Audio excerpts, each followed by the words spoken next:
Hello friends, this is Aradhana Singh. Study rain में आप सभी का स्वागत है। स्टार्ट करते हैं आज की क्लास। हम डिस्कस कर रहे हैं मॉडिफिकेशन ऑफ रूट, जड़ों का रूपांतरण। कल हम लोगों ने डिस्कस किया हुआ है कि टैप रूट में कैसे मॉडिफिकेशन होते हैं, टैप रूट मतलब मूसला जड़ में कैसे रूपांतरण होता है। आज हम उसी के आगे डिस्कस करेंगे। तो चलिए स्टार्ट करते हैं। स्टार्ट करने से पहले अगर आप हमारे चैनल से पहली बार जुड़े हैं तो चैनल को फटाफट से सब्सक्राइब कर लीजिए। सब्सक्राइब करने के बाद बेल आइकन जो घंटी जैसा बना हुआ है उसको ज़रूर से ज़रूर प्रेस कर लीजिएगा ताकि आपको न्यू वीडियो का नोटिफिकेशन टाइम टू टाइम मिलता रहे, और साथ ही साथ वीडियो का लिंक अपने फ्रेंड्स में शेयर भी कर दीजिए। तो चलिए स्टार्ट करते हैं आज की क्लास। फ्रेंड्स, जो एडवेंटिशियस रूट होती हैं, अपस्थानिक जड़ें होती हैं, उसमें रूपांतरण कैसे हो रहा है ये भी हम लोगों ने कल स्टार्ट कर दिया था। तो चलिए देखते हैं।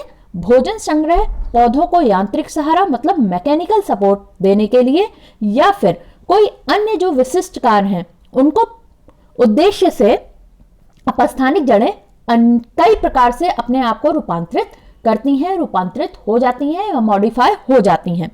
कौन कौन सी चीजों करने के लिए? पहला है फूड स्टोरेज, खाद्य भंडारण के लिए। प्रोवाइड मैकेनिकल सपोर्ट, यांत्रिक सहारा प्रदान करने के लिए। किसको? पौधे को। For performing other vital functions, अन्य जैविक क्रियाओं के लिए।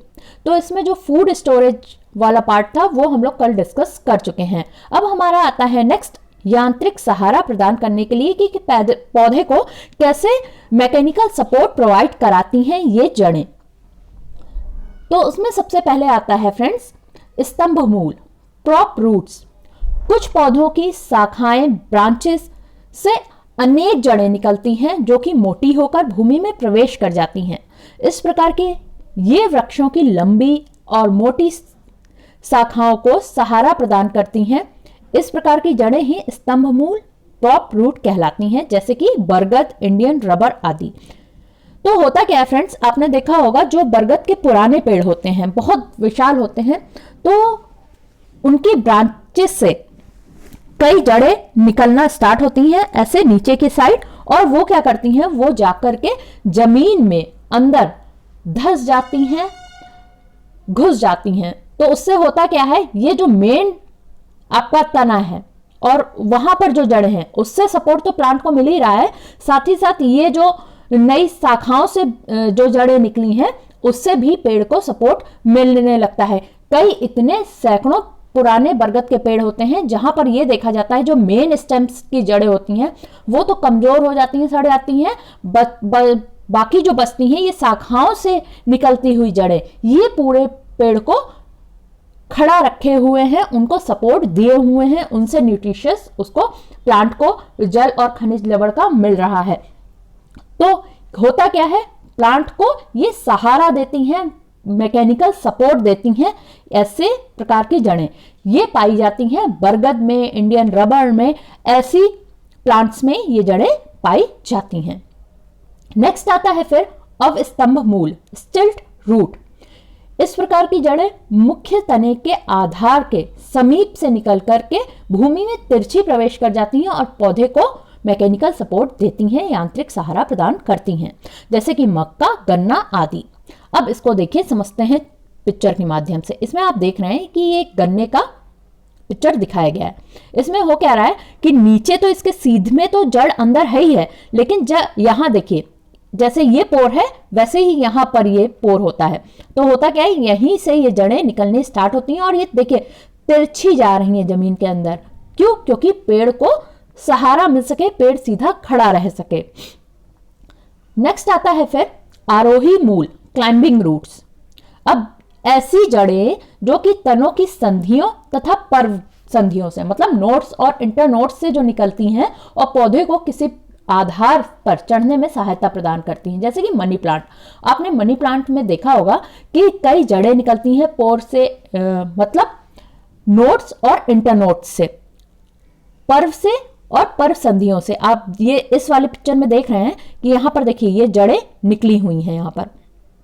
अब ये जड़ें जो है ये तो देखिए ये आधार बीच में लगा हुआ है, उसमें क्या होता है ये जड़ें इसमें धंस जाती हैं, अंदर घुस जाती हैं। उससे क्या होता है ये प्लांट इस चीज पर, इस जो पोल जैसा है उस पर ये चढ़ करके इनको ग्रो करती हैं। चढ़ने में इससे इन जड़ों से सहायता मिलती है, तो इसको बोलते हैं आरोही मूल, क्लाइंबिंग रूट्स। मूल मतलब जड़। तो इसका जो एग्जांपल हुआ वो हुआ मनी प्लांट। फिर आता है for performing other vital functions, मतलब अन्य जैविक क्रियाओं के लिए। इसमें जो आती हैं उनको बोलते हैं, पहला है अधिपादप मूल, मतलब एपिफाइटिक रूट्स। ये जो जड़ें होती हैं एरियल होती हैं, मतलब वायवीय होती हैं, लटकी हुई और स्पंजी होती हैं। उनके पास एक छिद्रपूर्ण दीवार है और वातावरण में नमी को अवशोषित करती हैं ये। उदाहरण के लिए ऑर्किड। अब आप ये पहले पिक्चर में जो देख रहे हैं वो है ऑर्किड का ऊपर का पार्ट, पौधे के ऊपर का पार्ट जिसमें फूल हैं, पत्तियां हैं। नीचे वाली पिक्चर में आप ये देख सकते हैं कि जो ये रूट्स हैं वो क्या है, हवा में लटकी हुई हैं, वायवी हैं, एरियल है, और ये जो रूट्स होती हैं वो स्पंजी होती हैं। उसमें कई छिद्र होते हैं, होल्स होते हैं। ऐसी ये जो वॉल्स होती है इसमें कई छिद्र होते हैं। इससे ये क्या करती हैं, ये एनवायरनमेंट से नमी को सोख लेती हैं, और इसका एग्जाम्पल क्या है, ऑर्किड है। नेक्स्ट आता है हमारा चूसक मूल, मतलब स्ट्रकिंग रूट्स या हॉस्टीरियम भी कहते हैं इसको। इस प्रकार की जो अपस्थानिक जड़ें हैं कुछ परजीवी पौधों में विकसित होती हैं। ऐसे पौधों को क्या कहते हैं, परजीवी पौधे। क्यों? जो कि पोषक पौधों के होस्ट प्लांट्स के ऊतकों में प्रवेश कर भोज्य पदार्थ का अवशोषण करती हैं। इन्हें परजीवी जड़ या हॉस्टिया के रूप में भी जाना जाता है, जैसे कि अमरबेल, चंदन आदि। अब आप इस प्लांट पे देख रहे हैं, ये जो प्लांट है पूरा, इसके ऊपर क्या फैला हुआ है, अमरबेल फैली हुई है। ये देख रहे हैं, ये पूरा अमरबेल है जो धागे जैसी है ये पूरी। इसका होता क्या है, अगर ये किसी भी एक पेड़ पर थोड़ी सी भी डाल दी जाए या डल जाती है किसी तरीके से, तो होता क्या है, ये पूरे पेड़ पर ऐसे पूरा उस पेड़ को ढक लेती है, कवर कर लेती है बढ़ते बढ़ते। फिर इस पेड़ से ये वाली दूसरी पिक्चर में देखिए, ये पूरा उसको लपेटे हुए है। तो जो पौधे के पोषक पदार्थ हैं वो सारे खींच खींच कर अपने आप को ग्रो करती है और पूरे पौधे पर फैल जाती है। ये अपना जो पोषक पदार्थ है वो किससे प्राप्त करती है, जिस पौधे पर ये पड़ी होती है, जिस पौधे पर ये पूरी फैल जाती है। इसका एग्जाम्पल क्या है, अमरबेल है। चलिए आगे चलते हैं। अमरबेल आपने जनरली देखी भी होगी, धागे जैसी होती है। ये देखिए इसमें है ना, ये जो धागे जैसी है वो क्या है, वो अमरबेल ही है। फिर नेक्स्ट आता है हमारा श्वसनी मूल, रेस्पिरेटरी रूट्स। इस प्रकार की अपस्थानिक जड़ें कुछ जलीय पौधों में पाई जाती हैं। एक्वाटिक प्लांट्स जो होते हैं उसमें ये अपस्थानिक जड़ पाई जाती हैं, एडवेंटिशियस रूट पाई जाती हैं। इन जलीय पौधों के प्लावी शाखाओं, मतलब फ्लोटिंग ब्रांचेस, जो तैरती रहती हैं शाखाएं, से विशेष प्रकार की नर्म, हल्की और स्पंजी जड़ें निकलती हैं। मतलब सॉफ्ट होती हैं, लाइट वेट होती हैं और स्पंजी होती हैं ये जड़ें, जिनमें वायु भर जाती है, हवा भर जाती है। अब जब हवा भर जाएगी तो ये जो जड़ें होती हैं वो किस लिए, पौधों को तैरने और श्वसन में मदद करती हैं। एग्जाम्पल के लिए जूसिया, जैसे देखिए जो आपने फ्लोटिंग ट्यूब्स देखी होंगी जो तैरने के लिए लोग हेल्पफुल रहती है उनके, जिसमें वो नहीं टायर जैसा रहता है, सर्कल सा, फ्लोटिंग ट्यूब उसको बोलते हैं, उसमें हवा भरी होती है। वैसे ही कुछ ये जो जड़ें होती हैं वो क्या करती हैं, वो उसमें हवा भरी जाती है तो वो क्या करती है, फ्लोट करने लगती है, तैरने लगती है पानी पर। और ये हल्की होती हैं, स्पंजी होती हैं, इसके कारण ये पौधे को तैरने में सहायता देती हैं और पौधे के श्वसन में भी ये सहायता करती हैं। एग्जाम्पल है इसका जूसिया। फिर आती है चौथी स्वांगी कारक मूल, एसिमिलेटरी रूट्स। इस प्रकार की अपस्थानिक जड़ें तने के आधार से निकलकर फैल जाती हैं। ये हरी, लंबी एवं बेलनाकार होती हैं। इसमें हरित लवक भी पाया जाता है, जिस कारण ये फोटोसिंथेसिस, प्रकाश संश्लेषण की क्रिया करती हैं, जैसे कि सिंघाड़ा, टिनोस्पोरा आदि। आप यहाँ एक सिंघाड़े का वो देख रहे हैं, इसमें देखिए यहाँ सिंघाड़ा भी लगा हुआ है। तो अब इसमें क्या होती है, ये तने के आधार से निकलकर फैली हुई है। ठीक है, ये हरी है, लंबी है और बेलनाकार है। हरे होने के कारण इसमें क्या है, इससे पता चल रहा है क्या है, इसमें क्लोरोफिल है, हरित लवक है। अब हरित लवक होगा तो क्या होगा, फोटोसिंथेसिस या प्रकाश संश्लेषण की क्रिया होगी, जिससे कि प्रकाश संश्लेषण की क्रिया होगी तो पौधा अपना भोजन बनाता है। इसका एग्जाम्पल क्या है, सिंघाड़ा टेनोस्फोरा।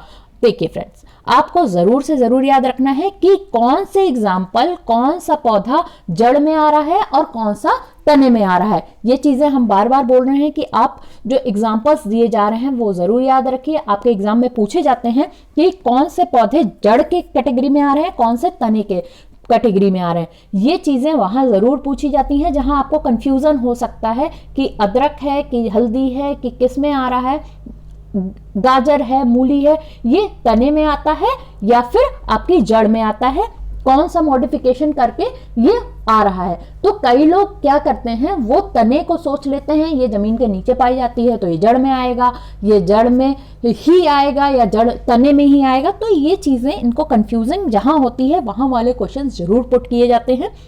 तो आप इसको अच्छे से याद रखिए कि कौन से आपकी फसल है या कौन सी चीज है, कौन से एग्जाम्पल आपके जड़ के उसमें कैटेगरी में आ रहे हैं, कौन से तने की कैटेगरी में आ रहे हैं। तो इतना ही है हमारे रूट के मॉडिफिकेशन में, और स्टेम के मॉडिफिकेशन में हम लोग कर चुके हैं। तो जरूर से जरूर आप लोग अगर सीटेट या स्टेट टेट का एग्जाम देने जा रहे हैं तो एग्जाम्पल्स जरूर ध्यान रखिए, कौन से एग्जाम्पल आपके रूट्स में आ रहे हैं और कौन से स्टेम में आ रहे हैं। इसका ट्रिक भी हम लोग डालेंगे, जल्दी डालेंगे, जैसे ही तैयार हो जाएगा आपका डाल दिया जाएगा। तो आप इसको तैयार करते हुए चलिए। और ये जो हम लोग 2-2, 3-3 लाइन का एक्सप्लेनेशन कर रहे हैं वो आपका सुपर टेट में बहुत ज़्यादा इंपॉर्टेंट रहेगा। वहाँ पर जब क्वेश्चंस पुट किए जाएंगे तो आपका इन सब चीज़ों को हेल्पफुल रहेगा। आज के लिए इतना ही रखते हैं। Thank you friends. आप हमसे फेसबुक और टेलीग्राम पर जुड़ सकते हैं, दोनों का ही लिंक डिस्क्रिप्शन बॉक्स में दिया हुआ है। और अभी तक हमारे यूट्यूब चैनल को सब्सक्राइब नहीं किया है तो चैनल को सब्सक्राइब कर लीजिए और बेल आइकन ज़रूर प्रेस कर लीजिएगा। और वीडियो समझ में आया हो, अच्छा लगा हो तो लाइक का बटन ज़रूर प्रेस कर दीजिए। साथ ही साथ कोई क्वेरी हो, कुछ चीज़ें पूछनी हो, कोई टॉपिक से रिलेटेड आपका क्वेश्चन हो तो आप कमेंट बॉक्स में ज़रूर उसको अपना मैसेज डाल सकते हैं या फेसबुक पर भी डाल सकते हैं, कमेंट बॉक्स में या जहां भी डालना चाहें आप मैसेज बॉक्स में डाल सकते हैं, जहां भी आपको सुविधा हो।